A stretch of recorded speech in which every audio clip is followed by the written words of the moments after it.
il y a des cons partout, sur les côtés, dessus, dessous, sur les sommets, au fond des trous. Partout, partout, il y en a partout, partout, partout, il y en a partout. Convives. Une fois par an, Louisette et Guy invitent tous leurs amis. Tous plus un.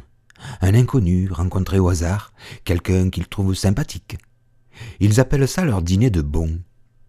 Ce soir, il tarde à Jacques de rencontrer ce ou cette nouvelle venue.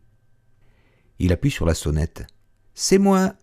Il monte l'escalier, tenant un cactus par le pot. « Ah, c'est toi, rentre vite !»« Oh, le bel opuntia ! Je ne l'ai pas dans ma collection, 1000 fois merci !»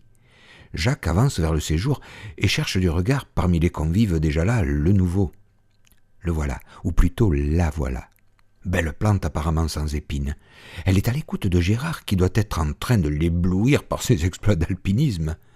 Soupçonnant son athlète de vouloir grimper ce soir sur autre chose qu'une montagne, elle se retourne et découvre Jacques qui la détaille du regard. Se sentant délaissé, notre alpiniste part vanter ses talents d'aiguille vers une autre. « Bonjour, madame, mademoiselle ?»« C'est comme vous voulez, » répond la donzelle peu farouche. Puis elle poursuit. « En tout cas, moi, c'est Chloé. »« Enchanté, Chloé, moi, c'est Jacques. » Ils trinquent puis échangent quelques mots avant que Louisette demande à tous de passer à table. C'est le moment délicat où chacun souhaite être assis auprès du bon ou de la bonne.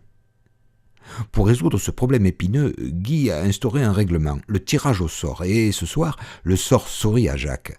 C'est alors que se produit un phénomène surprenant. Alors que, durant l'apéritif, Jacques dominait légèrement Chloé, celle-ci, assise, est beaucoup plus grande. Lui, il comptait bien, en demandant à la salière pouvoir plonger son regard dans un décolleté savamment étudié, devra subir le regard de sa voisine en pleine calvitie.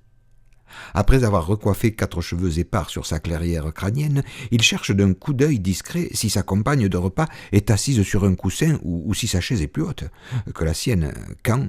« Non, ne cherchez plus, je suis tout simplement longue de buste, » avoue Chloé en souriant. « Allons, » réplique avec finesse et diplomatie Jacques, « ne dites pas une pareille chose, vous avez le buste magnifiquement proportionné. »« Alors dites-moi franchement que je suis courte sur jambes, » répond-elle énergiquement. « Je n'ai pas dit ça, » répond-il un peu vexé. « Après tout, c'est peut-être moi qui suis court du torse. » Puis, tirant son cou vers elle, il lui susurre dans une oreille qu'elle descend à sa portée. « Vous ne trouvez pas qu'on a un peu l'air cons tous les deux ?»